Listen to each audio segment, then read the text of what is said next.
So, people, it's finally over. Everton won, Arsenal won, ball draw.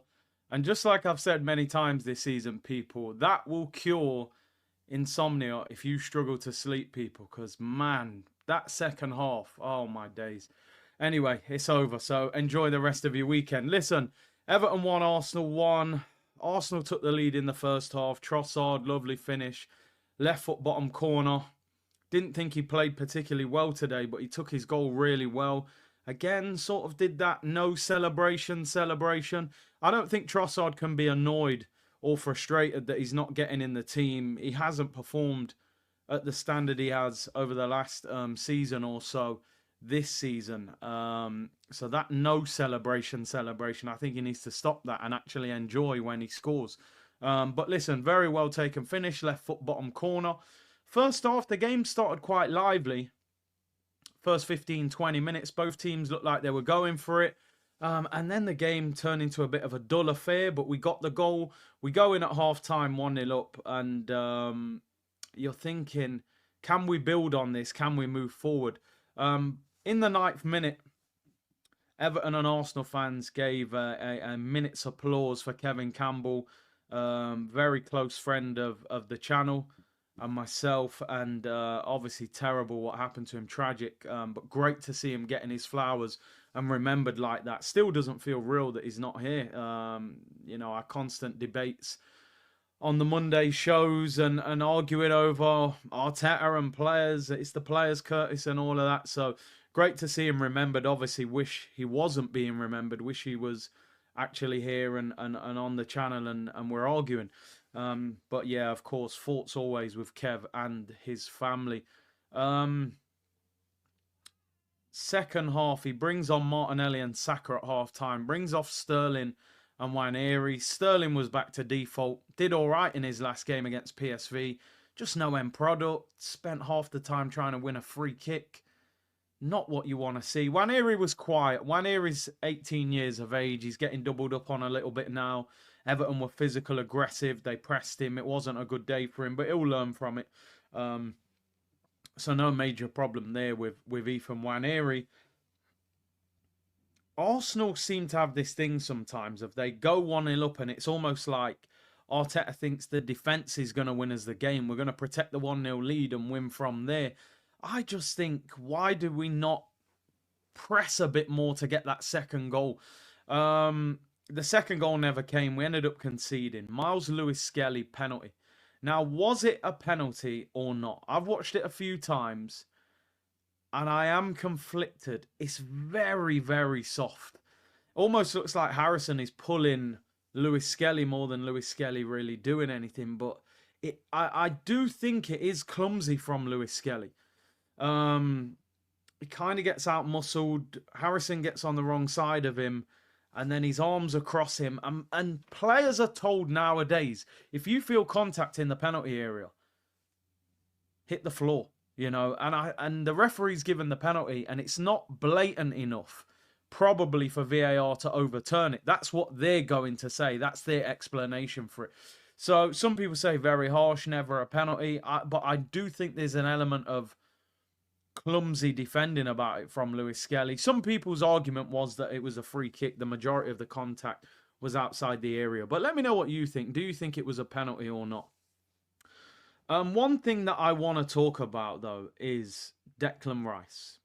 I want to talk about Declan Rice. And I'm saying this from a point of wanting to see him performing at his best in an Arsenal shirt. Declan Rice cost £105 million. He's one of the most expensive players ever in the Premier League. I think Caicedo is the only one that was more expensive at 115. We signed him as a number 6. He gets in Premier League Team of the Season, has a fantastic season. Now, of course, towards the end of the season when Partey came back, he got some goals, got some assists. So maybe Arteta's thinking was, over the course of a season, as a left 8, we can get him in that Granit Xhaka role, what he did in his final season.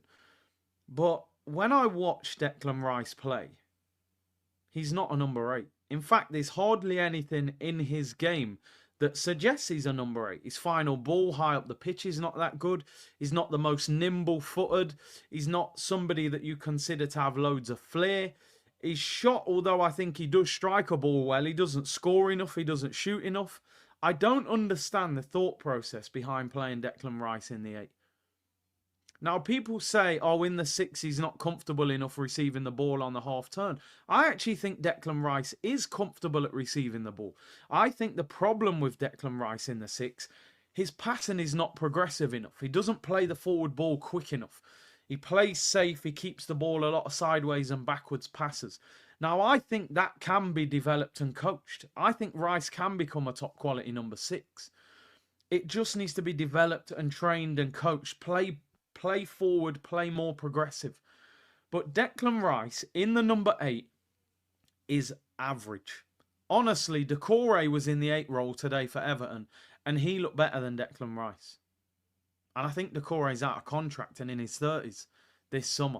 Rice cost 105 million. Why buy a 105 million pound 6 and try and turn him into a number 8? If you wanted Zubimendi as the 6, a ball player, why didn't we buy a ball player? And if we wanted a number 8 that scores goals and creates goals, why not sign a number 8 like Bruno Guimaraes, if we could have got him from Newcastle, that is, or somebody of that ilk? Declan Rice in the 8 is completely average. I think we're wasting him. He doesn't look half the player that he looked last season. Now, of course, there's a problem because Thomas Partey plays in the 6 and Rice wants to probably play in the 6, but they've got a decision to make because we are wasting him. Declan Rice does not look great. Outside of his set pieces, what is Declan Rice really doing in an Arsenal shirt? Yeah, he wins the ball back, he works hard, but going forward, he's not good enough, and that's not the best role for him, in my opinion. Just my opinion, but let me know what you guys think with Declan Rice, man. Surely nobody watching thinks Declan Rice is a number 8. What does he do? Some driving runs, but the end product's not there. Anyway, we concede the penalty, and from that point, it's one of the most boring, dull football matches that I have ever watched. Why are Arsenal so boring to watch this season? Heavy eyelids, dozing off, genuinely feeling like I can fall asleep. To me, if you're at a big football club, you can only accept boring football if there's success with it. If you play boring football, but you go, yeah, but look at the trophies, you go, okay, I'll fall back, I'll accept that. I'll accept boring football at Arsenal if you're winning trophies. If you're not winning trophies, that means you're not bringing success and you're not bringing entertainment. We are dull to watch. Absolutely dull to watch, people. Honestly, neutrals must hate watching Arsenal play football. The only reason we watch is because we're fans of the club. Next season, we've got to have more attacking flair and more attacking talent. Now, don't get me wrong. 5, 6, 7 players out today who would usually be starting, whether that's injury or rotation. But this has been a recurring theme for the majority of the season. Boring, boring Arsenal. You don't mind when George Graham's playing boring football, but he's winning you a Premier League title. But when you're second, when you look like you're going to go trophyless. It's been a strange season. We're second and we're in the quarterfinal of the Champions League. But I honestly haven't enjoyed this season at all. I won't look back on this season with any kind of, oh, wow, do you remember the 24-25 season? Unless by some miracle we win the Champions League, which I don't expect to happen. However, though, speaking of Champions League, Real Madrid beaten at home 2-1 by Valencia. Last-minute winner for Valencia today. Real Madrid had a strong team out. Mbappe, Vinicius, all those guys playing. And they were beaten 2-1 at home by Valencia. Last-minute winner. And they were booed off the pitch. Doro with a 95th minute winner. Madrid were losing. Diacabe. Vinicius Jr. equalised. And yeah, they were beaten.